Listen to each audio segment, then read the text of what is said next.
Hello, ladies and gentlemen. Welcome to the 2023 Summer Launch Incubator Virtual Showcase. If that's where you intended to be, you're in the right place. If you're not, you have time to evacuate the premises as immediately as possible.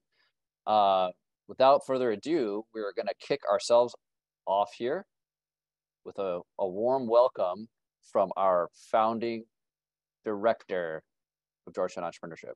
Welcome to the 2023 Georgetown Summer Launch Incubator Showcase. My name is Jeff Reed. I'm the founding director of Georgetown Entrepreneurship. We believe that entrepreneurship is one of the most powerful forces for good in the world. And we also believe that every Georgetown student should develop an entrepreneurial mindset. We have programs all year round to help do that. Things like courses, an entrepreneurship minor, pitch competitions, mentors, all kinds of cool stuff. But one of our most intensive programs is the Summer Launch Incubator. For about 12 years now, we've run this program to help students really dive into the process of trying to start a business with the help of mentors and coaches. So before you get to meet our students and learn about them and what they've learned and the process that they've been through, I just want to give a shout out to thank some folks who made this whole program possible. First and foremost is Amy Millman, the co-director of our Summer Launch Incubator, an amazing entrepreneur in residence and a good friend of mine for over 20 years. Thanks, Amy, for the leadership you've provided in making this whole program work. Alongside Amy has been Ben Zimmerman, co-director of Summer Launch Incubator, and all year round, Ben is the managing director of our entrepreneurship initiative and does so many great things. I want to thank the 20 plus mentors who have added a tremendous amount of value to this program. You'll get to meet some of them soon.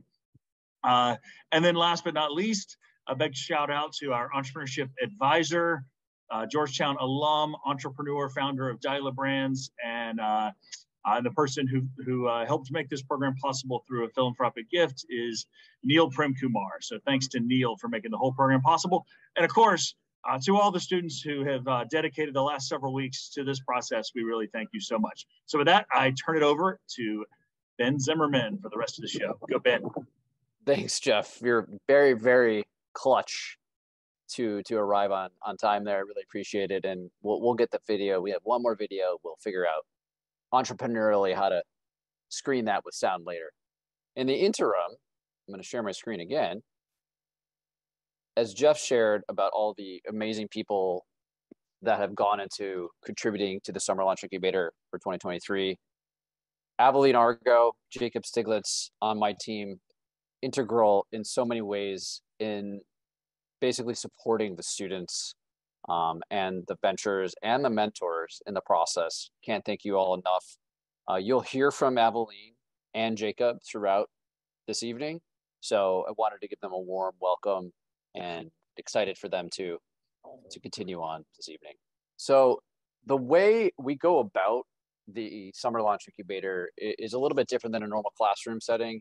It's really heavily emphasized on the tutorial process. It's really 2-on-1, 2 mentors, 1 student team. Most of the student teams are made up of 1 student. And the gist is that we do infuse content on a weekly basis for about a month throughout the month of June. And the students primarily are learning through experience, testing, failing, coming up with new ideas, iterating, and getting the support from the mentors. So we cannot thank the mentors enough for basically being the backbone of this experience. So thank you again to mentors. The weekly workshops we had obviously supplement what the mentors are doing, and we'll hear about our partners that have delivered some amazing content throughout the past month as well. So the way tonight is going to work is you're not actually going to hear from me a lot, which is fine because I don't like hearing my own voice, but I'm really excited to share and hear from the mentors. They will introduce their student venture teams. So in most cases, you'll hear from one mentor introducing a student, and then the student, they will share their presentation for about 5 minutes, the journey, what they've gone through, the trials and tribulations. Excuse me. There is an audience out there, and the audience, you're allowed to chat, and we will share contact information about the student ventures. If you ever want to reach out, we encourage you to do that. But there is not going to be any exchange during the actual showcase this evening. It's just purely kind of a one-way road where we're giving you information as the audience and you're taking it in. This will be recorded and put out on our channels after the fact. Last but not least, again, as Jeff introduced, Amy Millman, the thought leader of this incubator, will guide us through the various presentations. And without further ado, I want to hand it over to Amy Millman, who's an entrepreneur in residence with us, and I really look up to her and really blessed to have worked so closely with her over the past it's been more than 6 weeks. We've been working since February. So Amy, I'm going to hand it over to you. Are you in there? I am. Thanks so much, Ben and Jeff, for even considering me to run this amazing program, and to meet all the other entrepreneurs in residence, an amazing group of humans that are the most generous people I've ever met. And as last year, which was my first year running this program, and obviously had a fabulous time because I signed up again to do it, to engage and enhance that list of amazing entrepreneurs in residence with some of my other colleagues that I've met over the years working with startups. So it's nice to sort of mix it up and get people meeting each other. So it's not just the incredible opportunity to work with a startup, with a student, and many of these students are graduates, but also to meet each other and begin to think about doing things together. So again, been my incredible honor. I'm always amazed by the talent that Georgetown produces and what they can bring to the market. And in saying that, I want to say that I'm excited about this next speaker, the person we've asked to kind of lead things off, who was one of the cohort last year. And James Gunn, I know that he's been working with a bunch of the EIRs, but honestly, he sent me a note about a month ago to tell me what the journey has been like for him, and that he was beginning to go out there to raise capital for this very exciting opportunity that he has. James is going to tell us a lot more about it, but it was one of those reasons why people work with startups is to meet people like James and to see the progress and the commitment they make to building sustainable, successful, and scalable companies. And so without further ado, I'm going to ask James to kick it off. Amy, thank you so much for that warm introduction. Really appreciate the opportunity to be here and speak with a lot of my peers and people I look up to. So very much appreciate it. I'm really excited to share my experience since last year's Summer Launch Incubator, especially to this year's group of awesome entrepreneurs. I was in your shoes last year, as Amy said, and I'm going to be honest, I'm still in your shoes today. I'm currently fundraising for the startup I worked on during last year's program. And each day I find myself going through some of the same exercises that I did last year, with my mentor and my two mentors, rather. Today, I wanted to share a few themes that are keeping me focused as I'm kind of walking down my entrepreneurial path. I'm going to spend a little bit less time talking about what I'm doing and more, I think, maybe just some words of wisdom or things that are keeping me, on the guided path forward. Not all of these themes are my own. I've picked them up through family and friends, colleagues, professors, maybe a few podcasts. But they've really been helpful to me when starting my journey, and it's my hope that they will be helpful to all of you young entrepreneurs as you begin to embark on your own. So the first theme is to develop a really clear point of view and really be focused on what you're trying to do and why. To me, it doesn't really matter if you're an industry expert. Frankly, it this point in your early stage, you won't be, and you may not be for some time. But that doesn't mean that you can't develop a unique perspective. Build one from a collection of your own experiences or through feedback you've received from others. Do research, cold call people with industry expertise and ask to pick their brain. Be scrappy until you've captured enough information to really build your story. I'm not the world's leading expert on the industry I'm trying to break into, but I've developed a captivating proposition that has captured attention and capital from investors.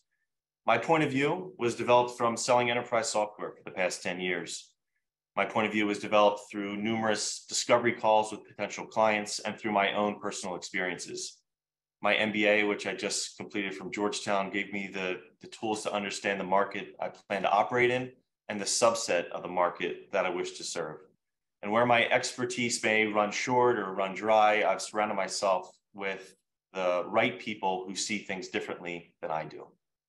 The second theme is, once you've developed this point of view, develop a hypothesis and think critically about what you're trying to prove.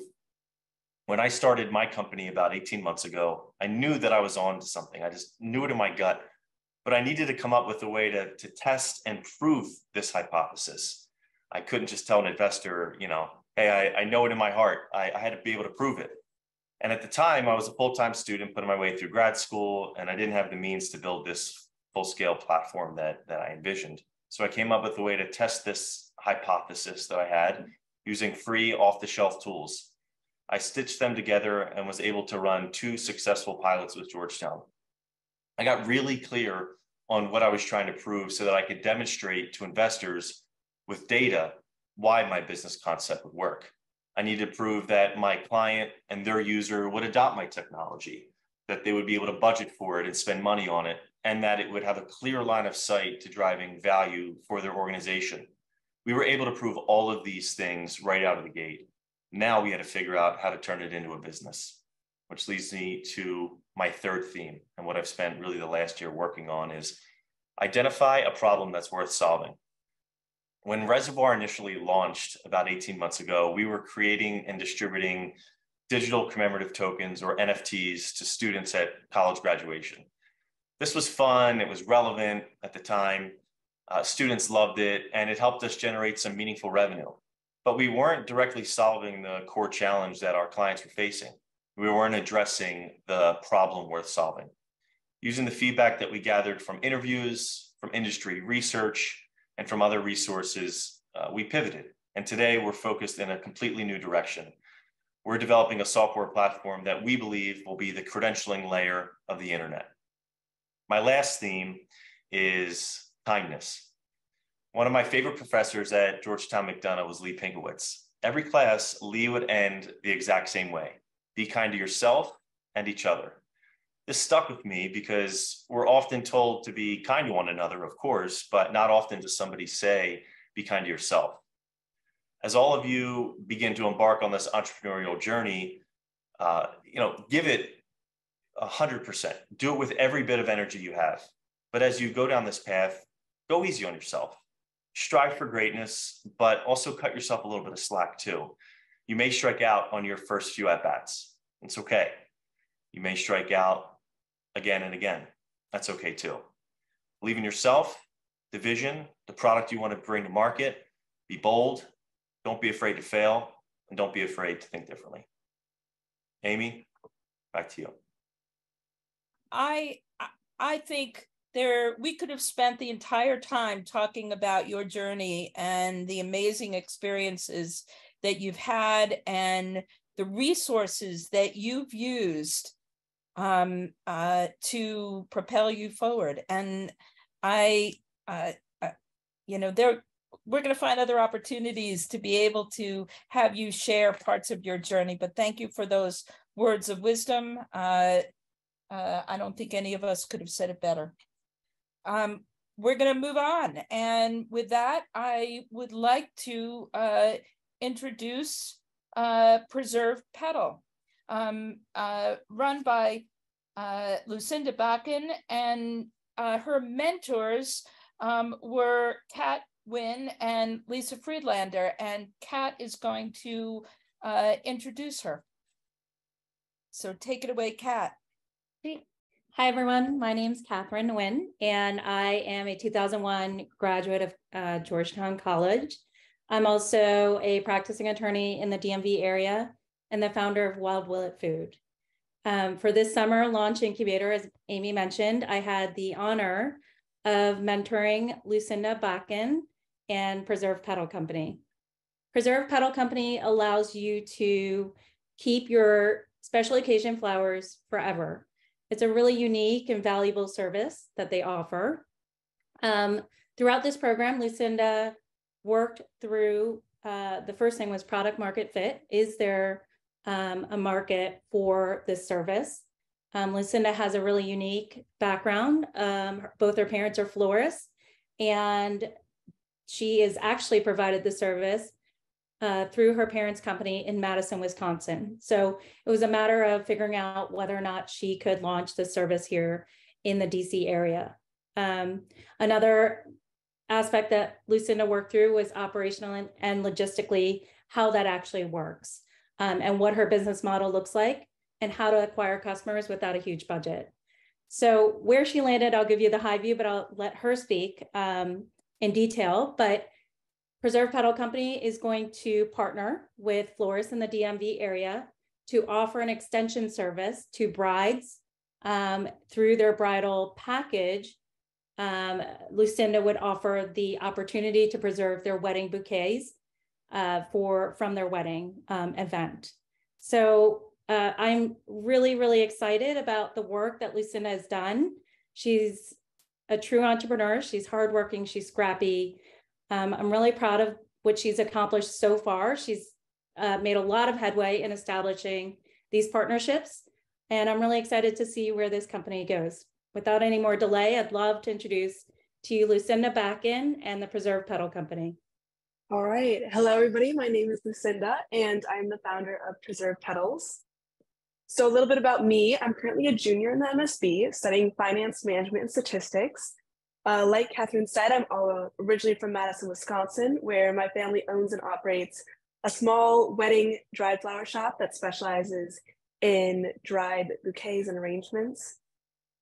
I've worked there for over 10 years now, and I would always see people come into our shop, begging us to preserve their sentimental flowers, from their weddings, their anniversaries, and sometimes even a loved one's funeral. While my family works with dried flowers, post-event preservation is not a service that we offered, and we unfortunately had to turn a lot of these people away. In 2020, I attempted to fill this obvious hole in the market with my venture, Preserve Petals, which takes sentimental flowers like wedding bouquets, funeral sprays, etc., preserves them, and then arranges them in shadow boxes so that they can be kept looking fresh for years to come. Before coming to Summer Launch Incubator, I already had over $20,000 in sales with absolutely no marketing. I assumed I could extrapolate that demand that I found in Wisconsin to the East Coast, and so my initial goal for the program was to jump right in, start seeking customers and selling product. Over the course of the program, my mentors and the group seminars did an amazing job reeling me in and making my goals more realistic. One of the first things we talked about was product market fit and identifying the customer problem. I had always assumed that the reason people wanted their flowers preserved was because of the sentimental value they had. While that was the main reason, upon reaching out to my past customers, which was what I did during my first week in the program, I discovered that money also played a role. Wedding flowers in particular are so expensive that brides just didn't want to throw them away. This made me realize that I might not be able to extrapolate the demand that I found in Wisconsin to DC, as the income distribution is so much different here. Immediately, my overarching goal for the program shifted from selling product to solidifying product market fit beyond just my hometown. In determining product market fit, one of the biggest barriers I had to overcome was needing everything to be perfect before reaching out to customers and potential business partners. Initially, I didn't want to visit anybody without a physical prototype. I didn't want to call anyone without a portfolio. And I didn't want to email anyone without a polished website because I was worried that that half-baked first impression would sabotage the potential professional relationship, before it even started. This is where my mentors really helped me out and pushed me to just make contact. Don't worry about offering a service, just put yourself out there and be okay just asking questions. So that's exactly what I did. I explored demand in 3 different regions, the DMV, Philadelphia, and Atlanta.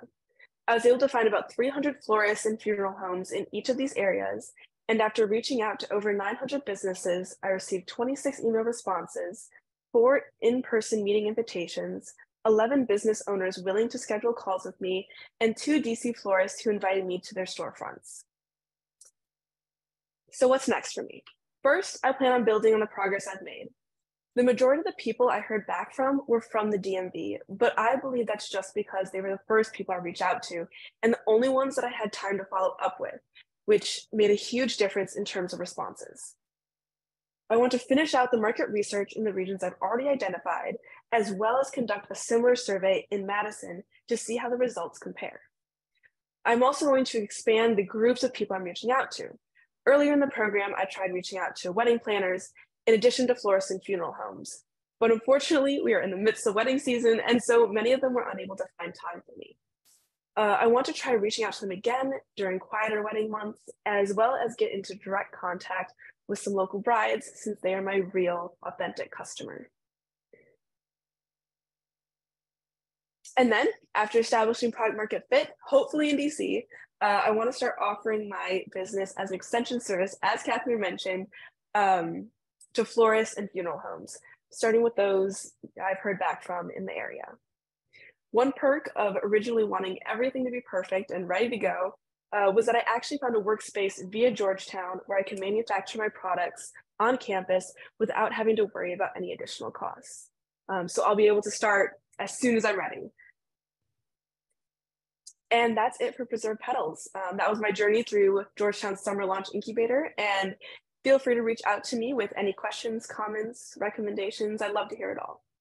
Thank you, Lucinda. And we're excited about your journey. And everybody who is tuned in and watching the recording is going to start opening up their Rolodexes and their LinkedIns to find you great customers for your service. We're excited about you. And now we're going to find out new opportunities from Aveline.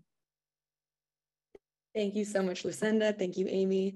One of our best ways to stay up to date with Georgetown entrepreneurship is by subscribing to our newsletter, Hoyapreneur. Never miss an opportunity, event, or application deadline by having all of our news sent straight to your email. You can go ahead and give that QR code a scan and get sent your emails today. Next, we're going to have Granular. And the and Rishika Giraffe's mentors were actually threefold in this, and that was Marim Butla, Lane Clark, and Betsy Zeidman. And I think Marim will be the introducer this time.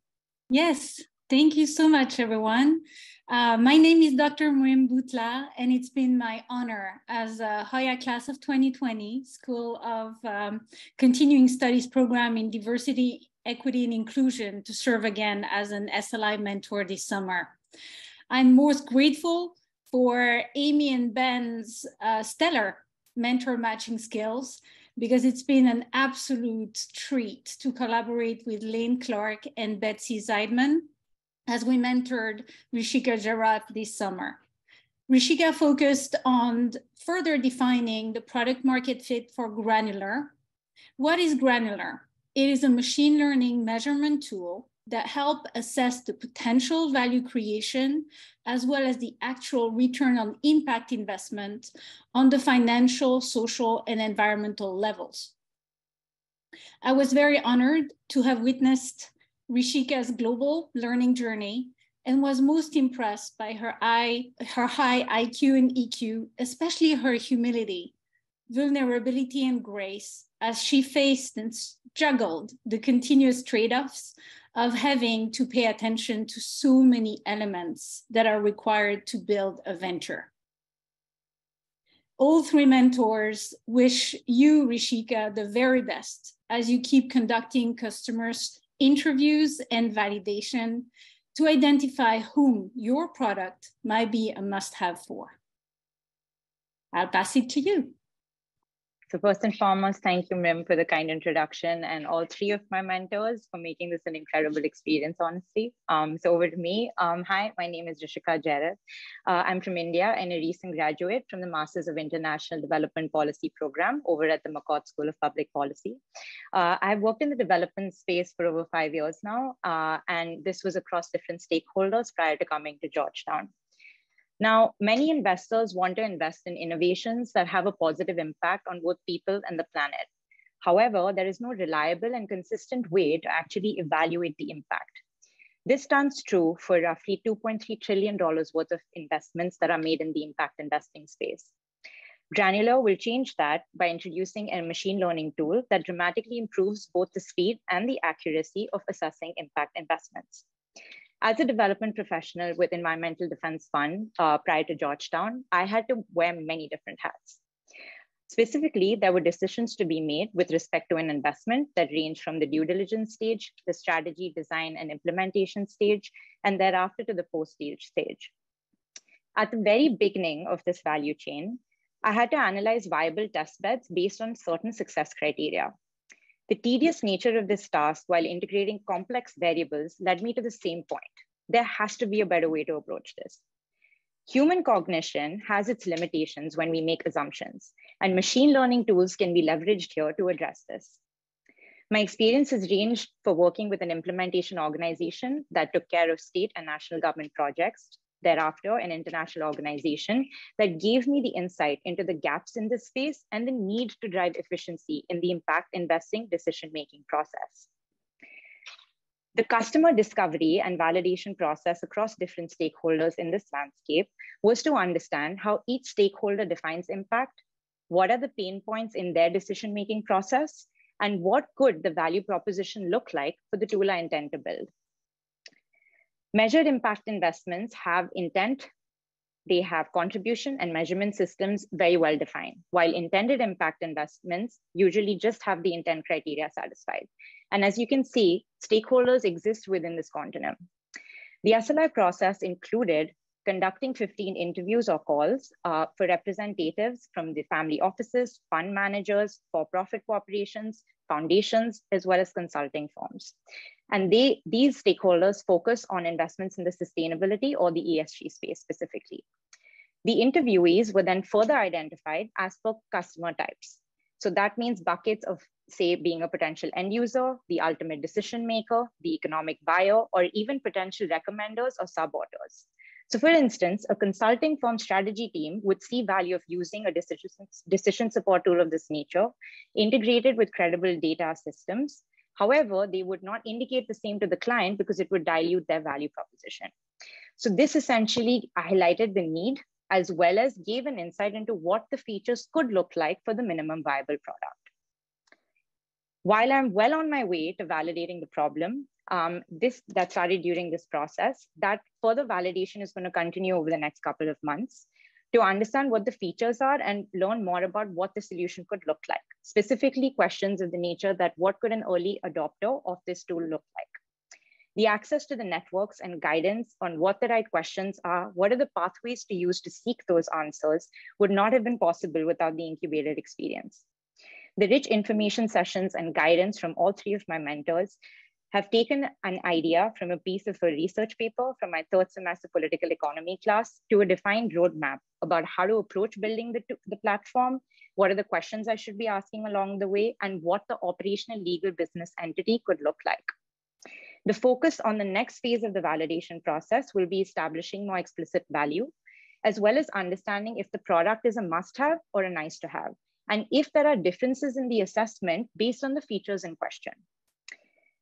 Now, I also had a realization that there could be a value proposition for the for-profit space, which is something I intend to explore in the next phase of the customer validation process. I look forward to connecting with people who work in the impact investing space or have a passion for sustainability as I dive deeper into the next validation process. And I hope to hear from you and connect with you with the LinkedIn and the email that it will be shared in the chat. Thank you so much for listening and your time. Thank you, Rishika.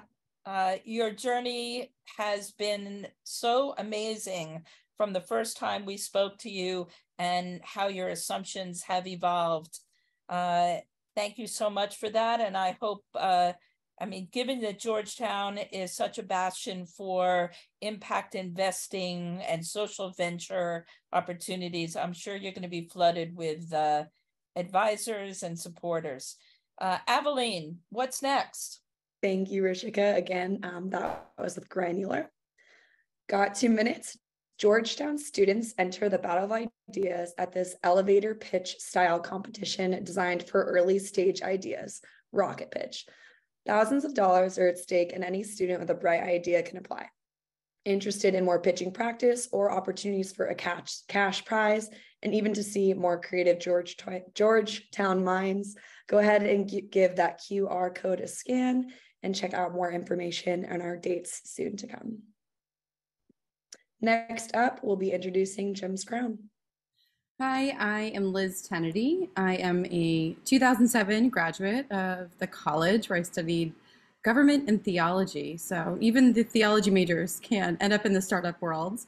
I'm the co-founder of Motherly, which is a digital platform supporting mothers through the journey of motherhood. And my co-founder, Jill Koziel, is also a Georgetown grad.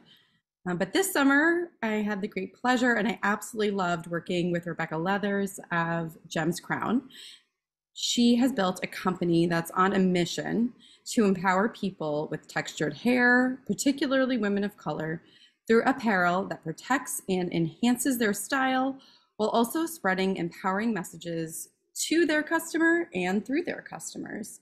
And what I've really admired about working with Rebecca is that she has an enormous amount of commitment to serving this customer, and she's put an enormous amount of work into this program. But she combines that firepower and that commitment with true flexibility and openness to feedback and new ways of serving her customer that she may not have previously imagined. Having that combination of dogged commitment and flexible openness is so critical in the entrepreneurial journey. It is rare to be able to do both of those things, and I think it's essential to your success. So I'm proud to work with Rebecca. Over to you. Thank you so much, Liz. Hi, my name is Rebecca Leathers. I am the founder and CEO of Gem's Crown. I recently graduated with a Master's of Management from the McDonough School of Business. Growing up, I went on a journey of embracing and loving my 4C natural hair. 4C hair is curly with tight coils, giving it an afro texture or puff. Unfortunately, I rarely saw people with my type of hair in media or even in my daily life. It took me some time to feel proud of my beautiful hair, knowing it's a gift from my ancestors who are kings and queens.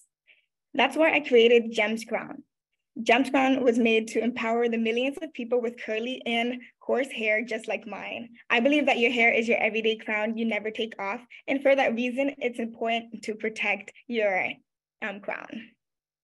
The name Gem's Crown is special to me because my middle name is Gem, and also J in Gem's Crown is in honor of my late stepfather who passed away a few years ago.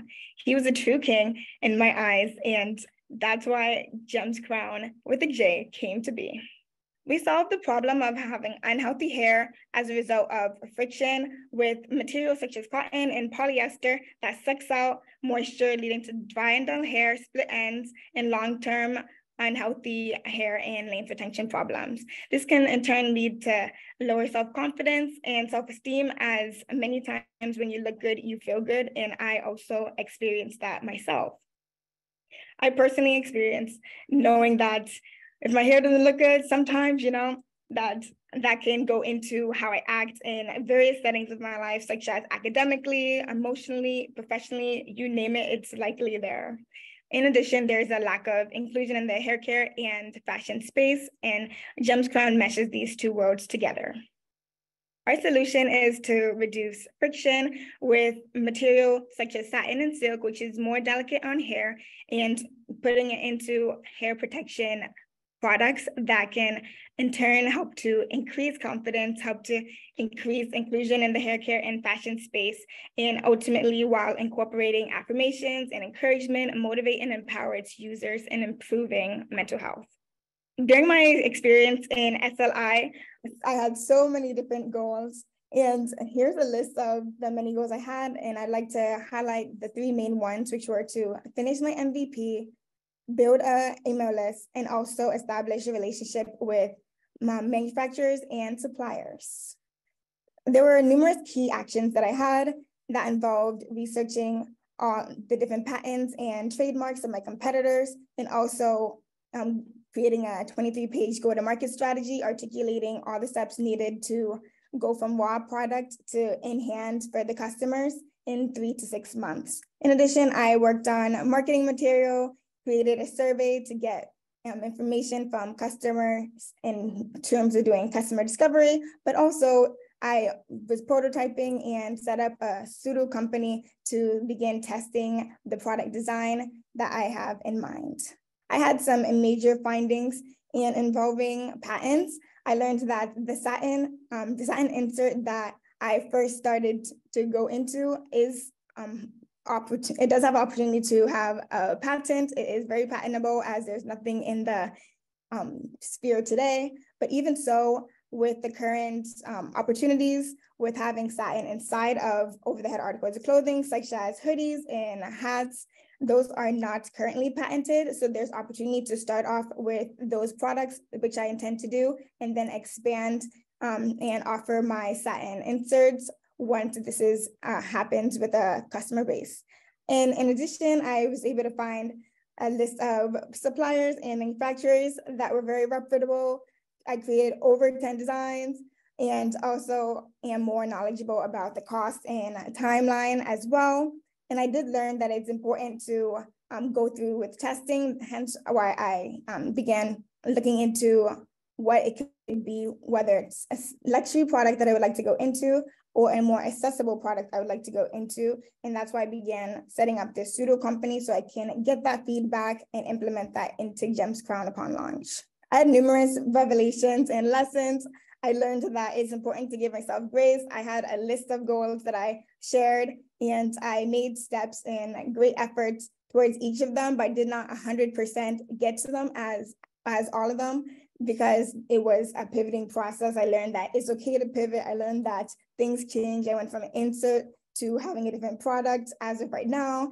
And then I also learned that it's important to explore, because there are so many numerous opportunities and it's not going to be a linear journey. In addition, I learned that I should go for no's. Let's say I have a goal of 27 no's and I ask people to whatever that may be. And then in that process, I may be able to get 27 no's, or I could get, let's say, 30 yeses in that process rather than getting 3 yeses, perhaps. And I also learned that the importance of mentors, because my mentors, Christy and also Liz, they opened my eyes so much. I learned so much from their journey, so much from their suggestions and just the different ways of thinking. And it really helped to improve my learning curve and also helped to build my confidence in the process. So I give them props and I thank you all so much.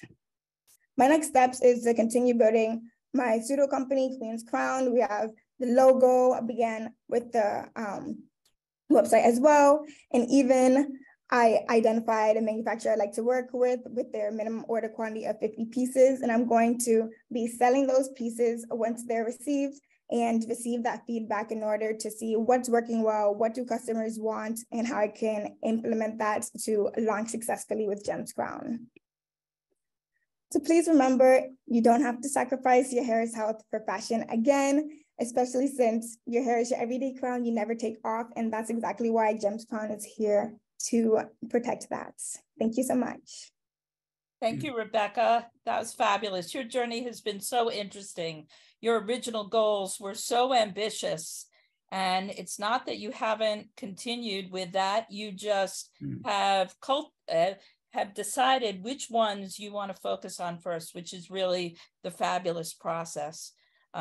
Yes, and you are a queen. So I do want to mention that Christy Felix was also, along with Elizabeth Kennedy, the mentors, and Christy, again, another product of the entrepreneurial process at Georgetown. Right. Next up is Zarif Hussein of Kita, but introduced by Catherine Weil, and his mentors were Ellen Eisenberg and Catherine. We've got a quick commercial. Oh, sorry about that, Eveline. No worries. Just a quick snippet about our EIRs and our Chalk Talks. So if you're interested in direct in-person mentor advice, join one of our weekly Chalk Talks on campus, where you can meet with our entrepreneurs and residents at an informal walk-in entrepreneurship clinic.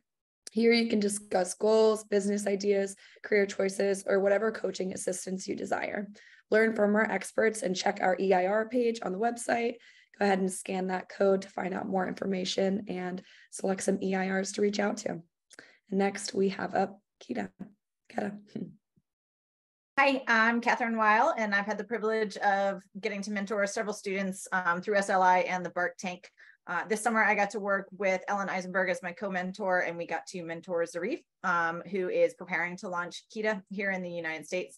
Kita sells bags, notebooks, and home goods from Kita embroidered textiles, thus preserving an Indian handicraft and providing women with a stronger source of income. In just 4 short weeks, we watched Zarif go from ideas all over the place and very ambitious goals to really honing those in, refining those goals, and coming up with defined customer profiles, gathering customer feedback, defining his product market fit, working on navigating the US legal system and visa system to figure out how to launch a business here in the United States. He's been exceptionally tenacious. He was able to get 250 notebooks sold to the G20 summit that was happening a couple weeks ago. He sat in a lobby waiting for the leader of opposition, India's leader of opposition, so he could literally give him an elevator pitch and grab a selfie in an elevator. And so he's been really working on Kita quite well, and it's been impressive to watch it kind of go from a theoretical idea to having really tangible steps. He's already got his Etsy profile getting ready to launch as soon as he can. So I can't wait to see Kita products in Georgetown shops and Etsy soon. Thank you, ma'am, for that kind introduction. Good evening, everyone who's present here for our showcase today. I am Zarif, and I graduated this year from Georgetown Law with a master's in international law and a certificate in human rights. Working with my mentors on our venture Kita made me realize how a single thread can transcend borders and connect generations. Our mission at Kita is to promote the arts of the Sheshabadi women and empower them economically. Our aim is to take Kita to global markets, offering these talented women fair and sustainable opportunities beyond their current reliance on tobacco rolling as a source of income. Our initiative seeks to preserve and continue their artistic traditions while providing alternate livelihood. The current financials show that 81% of the revenue is circled back to our artisans. If you can see me, I'm wearing a Kita stole that embodies the extraordinary form of embroidery that adorns lightweight, reversible quilts made from recycled materials. It is created by skilled Sheshabadi women, an ethnic community that migrated to India from Afghanistan in the 15th century. Despite the challenges of displacement and relocation, these talented artisans have preserved their cultural identity and artistic heritage for over 400 years through the creation of Kita textiles. When the program started, we already had a few products ready to be released on the market, and we were selling in India.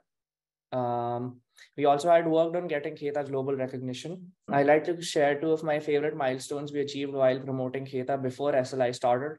The first one is that we were fortunate enough to present a Kita tote bag to Nobel laureate Mrs. Malala Yousafzai. You can see in the slide my mom presenting it to her, and she has such a big smile on her face because she knows she's made our artisans proud. The second is a snapshot from UNESCO's publication Handmade for the 21st Century, which includes Kita in its list of 50 beautiful iconic textiles. Apart from these 2, we successfully held numerous national exhibitions in India. Although we had some experience in manufacturing, promoting, and selling Kita in India, the US and the global markets were a different ballgame altogether. My mentors started to guide me with the first step being consumer discovery through in-person market research. I'll be very honest, stopping random people on the street and asking and talking to them about a venture wasn't my favorite part. However, as time went by and the weeks progressed, we discovered various channels of revenue and marketing, selling Kheta on dedicated platforms like Etsy, collaborating with boutique retail stores to stock and sell our products, connecting with interior designers to create a line of Kheta textiles, talking to the textile museum at GW to include Kheta in their collections, and exploring corporate gifting as a way of promotion and revenue were the key highlights of my discussions with my mentors and the work I did during the program. Finally, I'd like to share two of my favorite milestones that we achieved during the program. 4 weeks into the program, we received the news that Government of Bihar wants to present the delegates of the G20 summit, which took place in Patna on the 22nd and 23rd of June with our Kheta notebooks, and gave us an order for 250 notebooks. And very recently, just last week, I heard back from the O'Neill Institute for National and Global Health Law, where I worked during the spring semester as an RA, that they are interested in collaborating with us to buy our notebooks and present them as gifts in their high-level meetings, potentially with WHO and other organizations. What I learned and achieved during this program gave me the confidence to finally register and start our company in DC. Currently, I'm waiting for my work authorization approval and will inshallah start Kheta Co after that. In the meantime, I would request our audience to scan the code and join our mailing list to be updated with our launch and for other exciting things we achieve. Lastly, I just want to say I am so glad I was part of Georgetown's SLI. Kheta Co is a reality today because of everyone in this program. Thank you so much. Sorry for your progress and your focus and what you're trying to achieve has such significant impact. And I'm excited for seeing your products everywhere in the United States. And that relationship with us does not end because, at least even in just Georgetown alone, our footprint is all over the United States and the world to actually be your marketing agents. So hopefully we can help you on that journey. Aveline, what's next? Thank you, Kate, for sharing Kheta with us. Next, another one of our pitch competitions. Every year in November, 8 of the boldest Georgetown entrepreneurs compete head-to-head in Bark Tank, our biggest pitch competition of the year in terms of prizes. It's exciting to pitch, just as exciting as it is to attend. So be sure to look out for the fall and for applications and for our event registration. Go ahead and give that a scan, and you can find our information on the website. Next up is Nose Grips, and this has been an exciting journey as well for Liam Shannon, who came up with this idea based on his whole background as a competitive swimmer. And Brian Cooley is one of his mentors, along with Robert Bolin. And Brian is going to do the introduction. Great. Thank you so much, Amy. Brian Cooley. I am based in Colorado, president of a mentorship company. I'm a graduate of Georgetown undergrad and also MSB 2001. And so have really enjoyed being a part of all of the entrepreneurship activities. It's great to see all these infomercials between. It reminds me of just how far the program has grown. So kudos to Amy and Ben and Jeff and Aveline and Jacob for all that you guys do. It is remarkable how far this has progressed in the past 20-25 years, and especially in the past 5 years. So Liam is a rising junior. He is was a really competitive swimmer in high school, and really interesting product that he is bringing to market that he's going to be talking to us about. And so essentially it is a modification on what is a traditional nose clip for swimming. And he is using the best of 3D printing, CAD modeling, and that sort of thing to essentially build a new product. The really exciting thing about this is that the product can be innovated and prototyped very, very quickly, literally printed on a desktop 3D printer. And so it's been really fun to work alongside with Robert Bolin on this initiative with Liam. And so Liam brings a lot of passion to this. And that's one of the things we've all worked with many entrepreneurs. Many of you are entrepreneurs. Passion for product and really purpose is something we've heard it again and again in this presentation here. And it's something that's so important. And Liam has that lived experience, and that plus a business mind combines to make a really interesting recipe for continuing to bring this product to market, and then finding the right go-to-market channel, whether it be licensing it or running the company. I think that Liam is really thinking about licensing the product and then potentially having that sort of that revenue stream from doing that.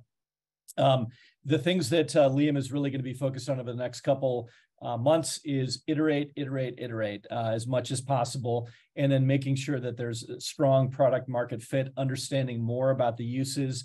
We've spent a good bit of time talking to Liam about packaging and really thinking about not just selling one, but can these be sold in bulk? And what are some of the channels that you would take this to market? And so I applaud Liam amidst and all of our folks here amidst very busy academic and professional schedules to take this on. And with that said, it's been a true pleasure to work with Liam, and I'll let him tell you more about nose ring swim clips. Thank you. Thank you, Brian. So hello, everyone. My name is Liam Shannon, and I am the founder of Nose Grips. I was extremely fortunate to be able to work with Brian and Robert throughout this process. So a huge thank you to them, and also everyone here that made this possible in this program, as well as Georgetown. So a little bit about me. I am a rising junior in the MSB studying finance and accounting. And throughout high school, I was a competitive swimmer. I competed nationally for over 10 years, primarily swimming freestyle and backstroke. I was an Illinois high school state champion as well, or an Illinois state champion, as well as a high school All-American. I competed in over 10 states and was fortunate enough to meet many great people throughout the process. Just one thing to know, that's just a reason why I've had a lot of hours in the pool and probably just too many hours. The nose clips themselves are great when they don't fall off. So what they do is they keep water out of your nose. They keep oxygen within your lungs, which is really important for the underwaters, which is the fastest part of the race. And they help avoid sinus infections, as well as runny noses, stuffed noses, and they also help prevent certain things for medical conditions. The problems with the current market nose clips are that they fall off or can move very easily. And this is a problem because if they fall off during the race, they're rendered useless. They also will increase drag because the current nose clips go over your nose, kind of like that, and will increase surface area, as well as they can break. They are currently made out of nylon or other plastic-like materials and can easily snap when bent. So throughout the process, I focused on the prototyping aspects of my product. And it's important to note that these nose grips keep the clip, but add the grip. So they have a second U that goes inside the nose and connects to the septum, as well as they still have the clip part that goes outside of your nose and closes the nose, and they go under your nose instead of over your nose so that they do not have any drag. So on the top left were my first two prototypes that I had going into this program. They were designed by myself, 3D modeled by myself, and also printed them by myself. But I quickly realized that I do not have the skills necessary to effectively 3D model this. So throughout the program, my mentors helped me find someone to start modeling these for me, where I would send the person the designs and my partner would model them and then send them back so I could print them.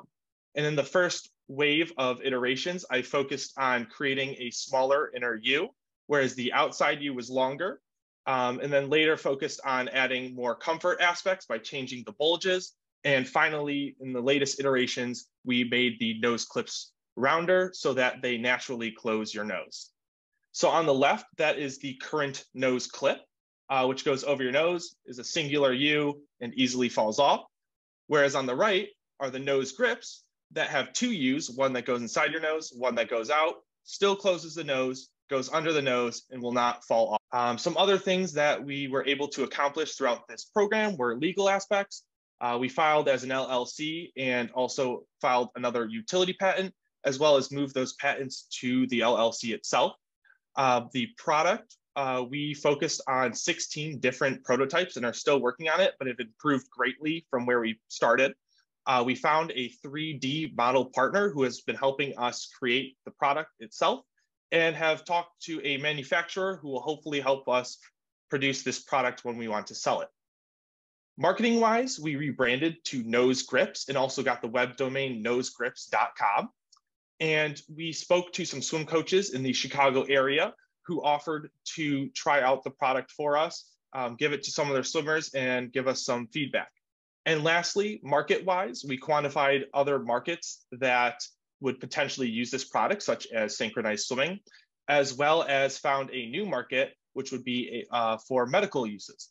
So this would be a clip that would be used for tubes like feeding tubes or oxygen tubes, and would stop people from having to use the current method of constantly retaping the tubes to your face.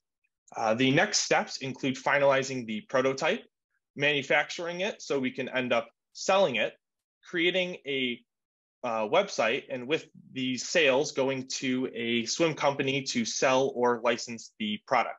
And for the medical side, we are looking to get FDA approval as a medical device. And that is all. So thank you all for listening. And once again, huge thank you to everyone who made this possible. Thank you. Congratulations, Liam. That was an amazing amount of progress on what sounded like a very simple product, but actually very complicated to actually get it to this point where you've taken it. And can't wait to see that in every swimmer's nose in the world, right? Aveline, what's next? Thank you, Liam. I'm a swimmer myself, so hopefully it's on the market as soon as possible. Are you a student who's looking to earn course credit, learn valuable startup skills, and get guidance on your career, all while interning at a startup company? Georgetown Startup Interns is our unique program where you can do just that. With cohorts in fall, spring, and even summer semesters, global opportunities are on the horizon. There's always an entrepreneurial opportunity in your future. Learn more about GSI and GSI Global Opportunities on our website below. Give that QR code a scan to find out more. Next, we have up Tesse. Great. Thank you, Aveline. And so Tesse is an exciting new opportunity for people in Africa. And here to talk about his vision for this is Naisha Gandawa, and his mentors were Stacy Wizenot and Laura Fredericks, and Laura will be introducing him tonight. Thanks, Amy. Hi, I'm Laura Fredericks, class of 08 at Georgetown. Since graduating from Georgetown, I've been a founder a few times and been a head of marketing for a couple of startups, and then most recently I've been helping Series A and B startups as a fractional CMO. Nyasha was so great to work with. He is creating a digital payment solution addressing the problem of transportation payments in East Africa. We, both Stacy and I think, really enjoyed working with Nyasha and seeing him go through the process of really figuring out where he was going to serve as his first target market. So that's where we tried to help him focus. He did a ton of research. He was super persistent and resilient throughout that process. I'm sure he'll have a lot to say about how he came up with the market that he's going after and how he figured out that this was the problem that he wanted to solve. I'm so proud of the work that he did and the research skills really that he put into this so that he could figure out how to grow Tesse and where to grow Tesse. He's shown himself to be persistent, smart, willing to put in the work. And I know that he just started a full-time job, but hopefully in his spare time, he's able to take some minutes and continue learning and continue expanding with Tesse. So without any further ado, Nyasha, founder of Tesse. Hello, thank you, Laura. Hello, everybody. I hope you can hear me. My name is Nyasha. And as Laura was just saying, I just graduated from Georgetown. I was majoring in finance, operations and analytics, and I had a minor in economics.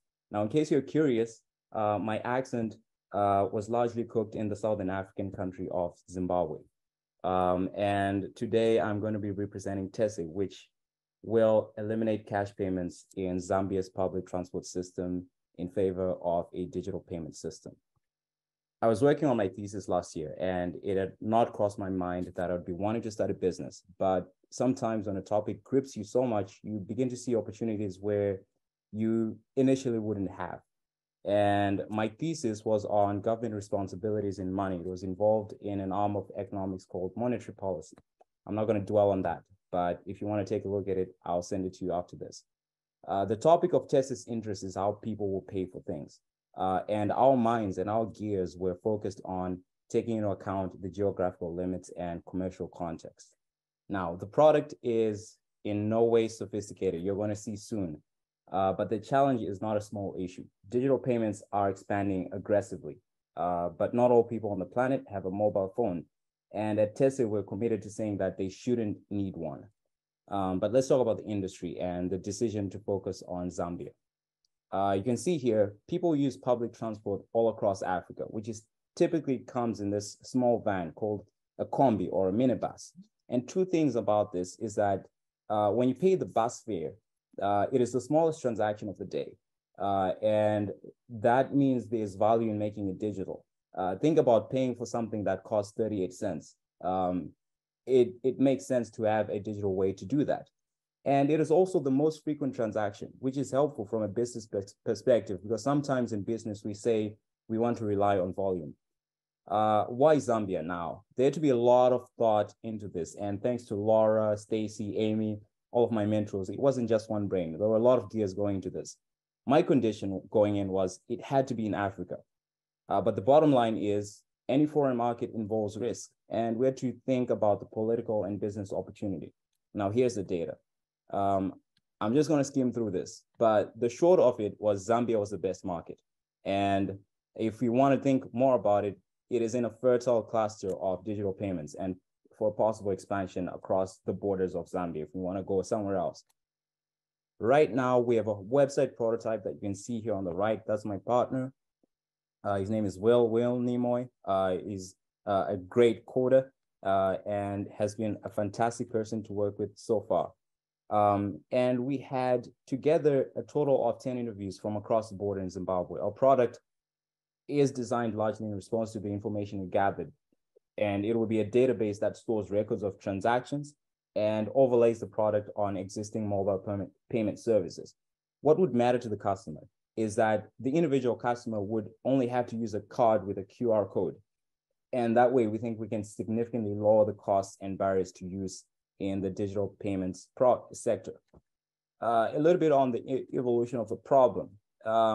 If you're looking at the original thesis that I'm going to share after this, I promise, it speaks about the measures against inflation. And that was my personal motivation going in, because I grew up in Zimbabwe, and in 2008, we had a hyperinflation issue that became a challenge of both personal and academic interest to me. And we conceived of TESE as a way for people to have a stable means of payments. But during this program, we pivoted, and we're no longer seeking to solve that big challenge. Rather, we looked to find whether conditions are fertile enough to implement the idea, and we have the statistics to support our position this far. What we need is the plot of the story and the characters. And our big ask is, we're not going to do this alone. In fact, we're going to attach ourselves to organizations that you do not normally see in the startup space. These are like local governments or local municipalities for product guidance, non-governmental organizations for the strategy involved.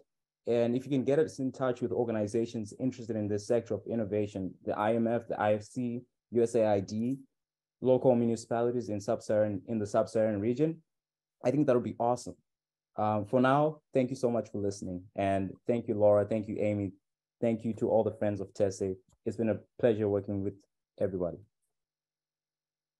Thank you, Nyasha. I want to tell you that the education that I got from working with you, or even having conversations with people about what you were doing, has expanded my whole vision for things that are out there and the great opportunities that you have in front of you. So thank you for my education as well. Aveline, what's next? Are you interested in staying connected and informed with other like-minded entrepreneurs? If so, we've expanded our network through our new Georgetown Entrepreneurship Slack channel. Hear about what events, opportunities, but most importantly, you have the ability to connect with others in the community. Go ahead and give that code a scan to get connected with others now. Next, we have Equizar. Over to Elizabeth. Great, thanks. So Equizar is a really interesting opportunity that you could sort of explain simply, and then you realize how complicated the whole entire process is. So this is the vision of Elizabeth Ripavem, and her mentors were Neil Premkumar and Sherry Whitney Andre, and Sherry is going to be the introducer today. Thanks, Amy. Hi, everyone. I'm Sherry Whitney, an 04 Master of Arts graduate at Georgetown. And professionally, I spend my time in corporate development. So having the opportunity to invest and acquire companies, mostly in the tech and services sector. So really excited to introduce Elizabeth, the entrepreneur behind Equizar. As Amy mentioned, this is really a company with a social impact mission. So Elizabeth has been striving to create more equity and access in the healthcare industry. And the concept is really to repurpose medical equipment that hospitals have procured, and they typically discard of that prior to the end of its useful life. And what she's trying to work through is how do you get that equipment into the hands of clinics that are located in disadvantaged areas that are having a tremendous shortage of such equipment. So Elizabeth is really passionate about this opportunity. Interesting enough, she already has some professional experience in the healthcare industry, and academically, it's a space she's focused on. And also just learned that she is a freshman at Georgetown. So really impressed with her drive and intellect as she's come up with this concept and working on it. I think what you're going to hear today is that there's a lot of work to still to do to bring this concept to fruition. And Elizabeth has been doing a lot of market research on how to bring this business to, and test its viability. So that, I think, is what you're mostly going to hear about. Elizabeth, I'm going to turn it over to you. Neil and I have really enjoyed partnering with you. Excited to see what you do next with Equizar, and happy to always be there to help support you. Thank you so much for the introduction, Sherry, and thank you to both of you, Neil and Sherry, for all of the wonderful advice that you've given me throughout these weeks. None of this would have been possible without you both. And so my company is called Equizar, but before we talk about Equizar, first I have to talk about someone very near and dear to my heart who helped me make this possible, and that is my dad. I'm a pre-med student here at Georgetown studying biology, and I was heavily inspired by my dad. He taught me how much I love not just patient care, but taking care of people as humans and finding the humanity in that. And one day during the middle of the COVID pandemic, he told me that the hospital he worked at was going to throw away a PCR machine. And I was like, wait a minute, let's go back a little bit. How is it possible that in the middle of a pandemic, something as crucial to preventative care as a PCR machine is just going to go straight into the trash? And so I did some more research, and I found that $765 billion worth of usable medical equipment is wasted each year. So we know there's this huge waste problem. But then on the other hand, there are 3,438 designated medically underserved areas across the US. So all over the states in the US, there are people in need of this equipment. Thus, Equizar seeks to bridge this gap. We propose to broker used medical equipment between profitable hospitals and under-resourced clinics, like the ones in Wards 7 and 8 here in DC, in order to prevent waste and save lives. At first, I worked with Georgetown Ventures, one of the members who is watching me here today. Thanks, Stephen. And I did some initial customer discovery interviews.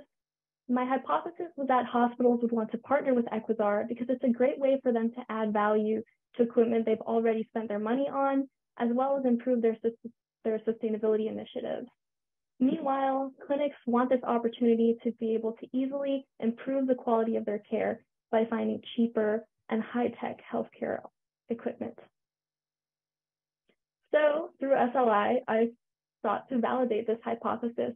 I did a lot of different primary and secondary research, which I'll continue to explain now. And that's actually a picture of me marching up to the MedStar Hospital to try and interview as many people as I could.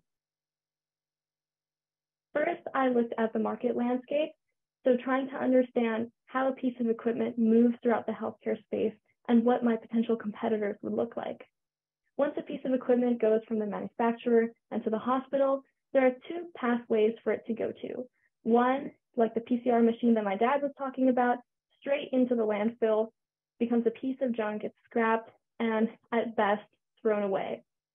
On the other hand, there are some programs, markets, and non-for-profits in place, but these don't always catch the pieces of equipment that could be reused, and many of them are not truly satisfying the clinics in the way that they need based on the interviews I've had. So we know that Equizar has a unique value proposition here. Next is the customer demand. So we know that there's a need, but what exactly is that need? I reached out to over 100 different hospitals, clinics, and non-for-profits or people that work in those spaces. And I found that most of these hospitals are discarding their equipment because they don't have time to go through the process of trying to find a company to sell through or find all these different aspects and auction. It's a very long, tedious process. So Equizar hopes to make it quick, easy, and simple. On the other hand of the clinics, there's a large variety of equipment that they need. An ambulatory center is not the same as a kidney dialysis clinic. So trying to figure out how to match supply and demand is something very complex that I've been working on through SLI. Through these customer interviews, I found that some of the hottest items have been CPAP machines, kidney dialysis chairs, exam tables, and IV poles. So now that we know some of these key pieces of equipment, it was then a matter of putting it into a value chain, understanding how these pieces of equipment depreciate and whether or not they should be refurbished or repaired. This is an ongoing process of research for me, but I spoke to some military mechanics and they walked me through how do we value a piece of equipment, and this varies greatly by equipment. And I found that specifically for refurbishment at this time, it doesn't seem that Equizar should focus on it because it's highly regulated, there are many guidelines, and it doesn't provide as much value relatively right now. And lastly, I know this sounds like a lot of information. It was definitely very overwhelming for me at first. So working on the business concept validation, identifying that product market fit, honing in my very broad understanding and making sure that I focus on the need for this product. We know that one of the largest reasons for startup failure is not understanding the market. And so I've made sure through SLI and onwards to really hone in on that market, to identify that demand. Even if it's really difficult, sometimes you have to just show up in person, and that's what I did. So moving forward after SLI, I want to continue testing this hypothesis and really solidifying that market, not just knowing what equipment is wanted, but specifically which pieces of equipment will get me that partnership with a hospital and a clinic, figuring out how to logistically transfer that piece and sell it in a way that makes sense, not just for Equizar, but also for our clients who need that kind of accessibility. And then just checking to make sure that it's all legally feasible so that I can pilot this by 2024. Thank you all for listening. I hope to make the healthcare space more equitable through Equizar. If you have any thoughts or questions or ideas, please contact me at my phone number or email. Thank you. Elizabeth, that's brilliant. Amazing progress, an incredible story, and I'm inspired. I think this is going to have a tremendous impact, and so glad that you're pursuing this. Aveline, what's next? Thank you so much, Elizabeth. If you're interested in investing in innovative new business ventures or the social impact of business, and you're looking to explore opportunities with a close community of alumni, entrepreneurs, and scholars, join us at the Georgetown Entrepreneurship Summit to hear and meet new business leaders and connections across the industry. This 2-day summit will include our Bark Tank event, Entrepreneurship for the Common Good Forum, and also our Georgetown Entrepreneurship Alliance Excellence Awards. A mouthful, but go ahead and give that a scan. You can figure out more information and also register for the forum. Next, we have work study. Right.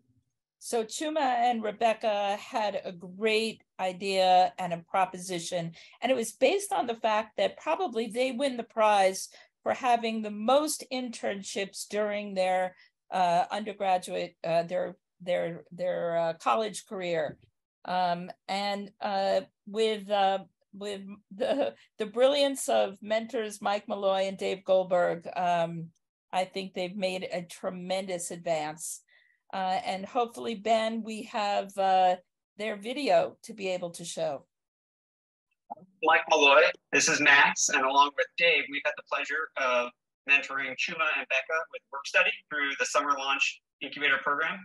It's been a real pleasure working with Chuma and Becca as they're building out a platform to help companies that are hosting interns to better support the managers in delegating work, efficiently tracking the work product, giving feedback to interns, and just overall improving the internship experience. And I think Chuma and Becca have been very receptive to feedback and coachable throughout the program. They've clearly learned a lot from their customer discovery interviews. And I'll pass it over to Dave to share a couple more insights. Thanks, Mike. I also want to say it's been a real pleasure working with Mike. He's been an unbelievable source of expertise for them, and they're lucky to have him. I really did enjoy working with both Chuma and Becca. They made a huge amount of progress on what I think for startup businesses or any business are two incredibly important factors. Number one, understanding your target market and being able to determine who your target market is. What kind of customer is it that is going to buy your product, and where do we find them? And number two, along with that, understanding the user of their product, who in their case might be different than the customer who buys it, and understanding the user of their product and their need and crafting a solution that works for the user of the product, in their case, both the intern and the manager of the intern. So really good progress there, and I'm excited to see what's ahead for them. My name is Chuma Azinge, and I'm the CEO and co-founder of WorkStudy. Hi, everyone. I'm Becca Aguinobi. I'm the CTO and co-founder of WorkStudy. And over the past 8 months, Becca and I have been working together to build the future of internships. For me personally, internships have been transformational for my college experience. They've allowed me to build a professional network, gain tangible skill sets across different industries, and ultimately determine what it is that I wanted to pursue after graduating from college. With that being said, each of my internship experiences have been extremely variable in terms of the amount of structure and support that I received in terms of completing assignments. And I think that this is something that Becca and I, as a team, are positioned to solve for. Just recently, I've graduated from Georgetown as a double major in finance and management with a minor in entrepreneurship. And in my time as a student, I completed 11 different internships across financial services, media, and tech investing. I just graduated from Columbia University with a BA in computer science, and I've been putting my software engineering into practice at large tech firms and as a research assistant at MIT. And with the help of SLI, we've been able to put together a superstar cast of mentors, each with experience across multiple executive positions and years of entrepreneurial experience, each having a focus in the edtech space that we kind of operate in. Based on interviews that we conducted after experiencing the problem ourselves, what we found was that effective internship management is difficult and it's time intensive for managers and HR teams. Individuals that are already committed to full-time workloads are then given the responsibility of curating internship experience and managing deliverables that are submitted by different interns. And after factoring in the amount of time and time opportunity that is lost, the wages that are paid to interns, the amount that is spent on recruiting and programming for internship programs, we're seeing that internships themselves are losing over $60,000 each program due to a conversion rate on average across the US of just 56%. Beck and I felt that by adding structure and also making support something easier for organizations, that we could help solve this problem. At Work Study, we're revolutionizing internships. Through our two-sided internship platform, we're giving managers their time back and making sure that interns have actionable feedback that allows them to progress over the course of their internship and save companies money and time through improving intern retention rates. In terms of our key features of our platform, we have integrated check-ins, which means that interns know how they're doing at every point of their internship. This allows them to put that actionable feedback into practice and return work product that satisfies both their manager and the organization they're interning at. Through performance tracking tools, we allow managers to see what their interns are doing and how effective they're doing at managing their time. This allows them to visualize intern engagement and performance and know which interns they should select for full-time offers. We also offer workload management tools, which means that interns are able to maximize their capacity and managers know when their interns are capable of taking on more work. Interns aren't sitting waiting around for assignments, and the manager is tuned into what they actually are able to complete during their internship. Now, you might be wondering why exactly we care so much about internships. And I think it's because internships are the entryway to career paths across the country. This problem is something that Becca and I both faced within our own internship experiences. And after receiving back a survey that we sent out after completing our summer internships this past summer, we found that it was also something that 85% of surveyed interns were struggling with as well. This insight is what got us started. Back in October, we kicked off customer discovery with over 75 different corporations and over 100 different interns. What we learned through that process is what basically informed our MVP development. And through February and April, we built out the intern side of the platform. From that point, we began searching for a pilot in which we found GSI, Georgetown Startup Interns Program, that is actually run by Georgetown Entrepreneurship, and 3 different companies that were willing to pilot with us through them. During June, we learned that we needed to pay a bit more attention to the stakeholder perspective in this whole process. Huge credit to our mentors in terms of that discovery. And so we began refining our MVP. And this week, we're actually kicking off our first pilots. What we've learned in this whole process is the importance of a marketing strategy, stakeholder perspective, and the fact that startups are a sprint. We found that in speaking to different individuals across an organization, how we actually tell the story of our company changes drastically. Whether it's an HR member, the CEO of a company, the person who's leading finances, they all need to hear different points in order to effectively sell. That brings us to the stakeholder perspective, in which we found that we actually needed to build out portions of our platform to cater to the person who is actually paying for the platform, as opposed to just solving for one side during the pilot. And finally, startups are a sprint. The amount of things that changed and just the pace at which they changed this summer definitely took a lot of sprinting, and it was something that brought a lot of energy to this whole process for Becca and me. In terms of what's next, we're currently in the process of finding a pilot for the fall of 2023. This summer, we're testing out a truncated version of our software, just based on all of the different edits that we've had to make as of recent. And with your help, we can move a step closer to enhancing internships at scale. Thank you guys so much for your time. This has been awesome. You're awesome. It's almost like it's a textbook in how you process. You start from an idea and process through understanding the whole startup journey. So I'm so impressed with you. And I'm excited to see how this is going to really change the experiences for both interns and corporations that use interns. I think over my experience, I had probably over 500 interns that I hired in my organization. Aveline, what's next? Thank you so much, Juma and Rebecca.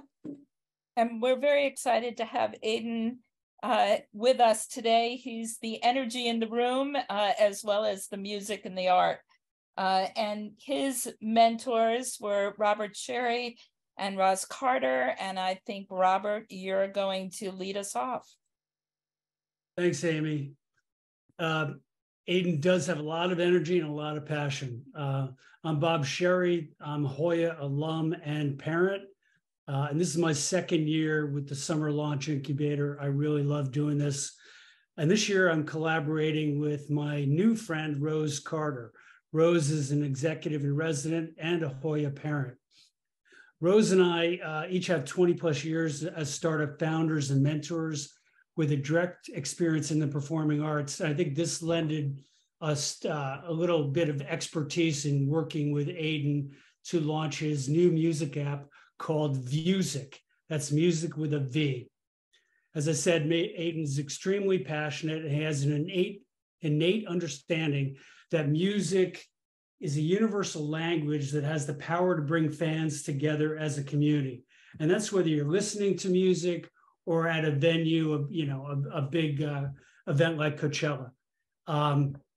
This was the impetus for him to develop Vusic with his partner, Stephen Brooks. So what is Vusic? Vusic is a music platform that bridges the gap between independent and emerging local musicians and their loyal fans, something that Spotify isn't doing. Aiden began the month with a good understanding of his listener and his musician markets, target markets, yet he knew that his hypothesis needed some more refinement and validation and quite frankly, some more customer interviews.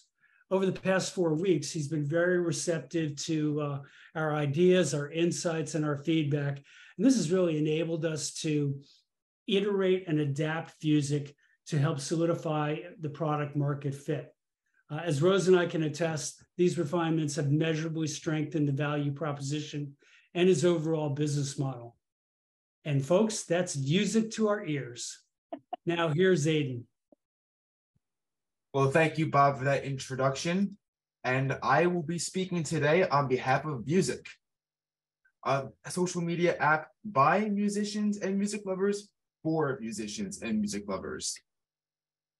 So before I start, I would like to introduce myself. My name is Aiden McCormack. I am the CTO, Vice President, and co-founder of Vusic. We are a two-man team. I work very closely with Stephen Brooks, who is the CEO and president of the company, and a good friend of mine. His background is in finance. My background is in computer science, and neither one of us could have done this on our own. We really feed into each other's strengths very well. We feed back ideas, and we make a really good team. I would not be here if it was not for his effort. Vusic was born out of a very simple idea.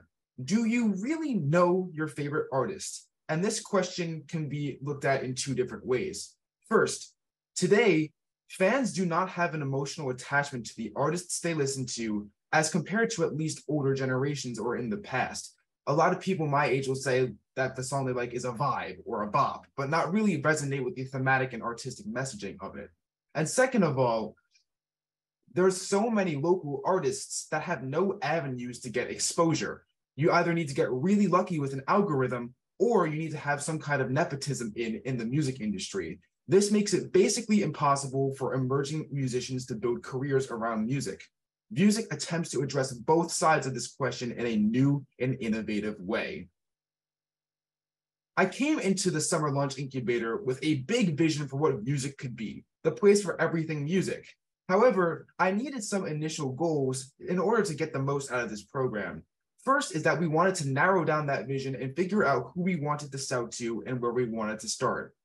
After that, we wanted to think through the user experience to align with our target demographic. And finally, we needed to identify our differentiator, the gap in the market that our product is going to address, the answer to the question of what makes us unique. Over the course of the month, Stephen and I have worked tirelessly to address these questions. First, we've discovered our target demographic, which are college-age musicians 18 to 24 in the DC area. We've also thought through the features that we want to include in our main feed. We want it to be mostly artist content, supplemented by fan content that is about what artists produce, and engaging sponsorships that will genuinely get musicians and music lovers excited and engaged with products.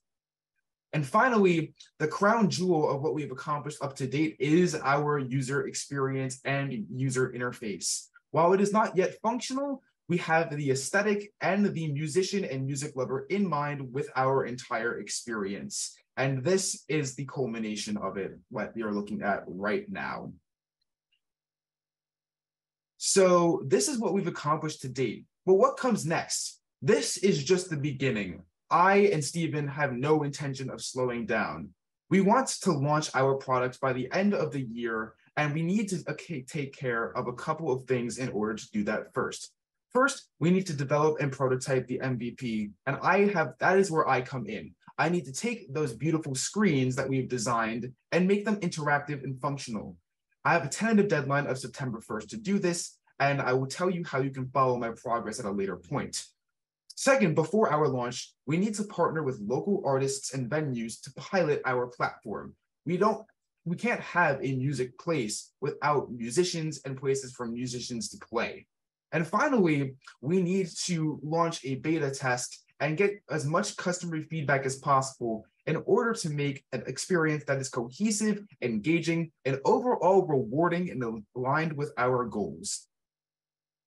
I would like to conclude by talking about what I've learned in this month in the Summer Launch Incubator. First, I learned the importance of taking a large idea and narrowing it down to a small scope. This allowed me to discover my target demographic and create something that truly can be amazing and easily adopted. Second, I learned the importance of discovering and addressing a gap in the market and solving a real problem that people are actually going to care about. This app is supposed to provide value both to music lovers and musicians. And if it doesn't do that, then it doesn't matter how well it looks or works, that is not going to fly.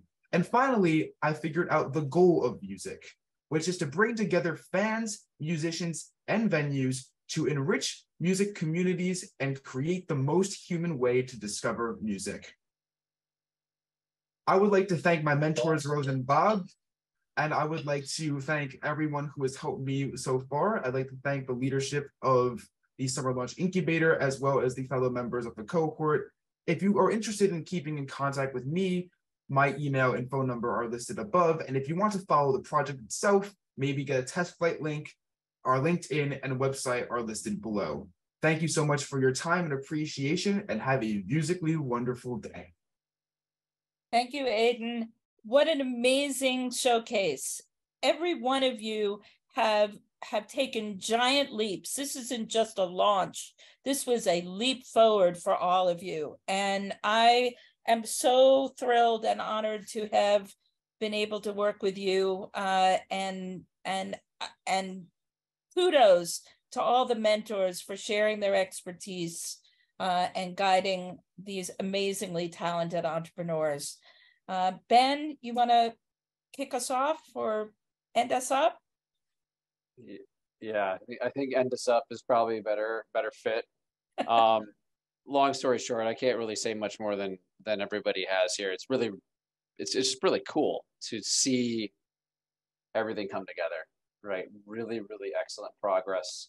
And kudos to all the mentors. What amazing introductions. We didn't prep with the mentors. We gave them a few things to say, and they rose to the occasion, just as much as their mentees did. So just really proud. And Pride, I guess, is my Pride month for a few more days, and I'm very proud for you all here. And there's much more to come from everyone in this room, though. This is just the beginning. And that's really this launch part. Like, they're about to launch whatever's next in their lives, businesses or not. So we will keep close tabs on them and make sure that they continue to get the support from the Georgetown ecosystem, which is just so unique to be a Hoya, either directly from graduating from program or as a mentor. You're part of our community as well. You're an alum as a mentor. So just really blessed to be here. And if anyone else has anything else you want to say in closing, Jeff, you're still here. Jeff, anything in closing? No? All right. How about a big unmute yourselves, big round of applause and a yeehaw.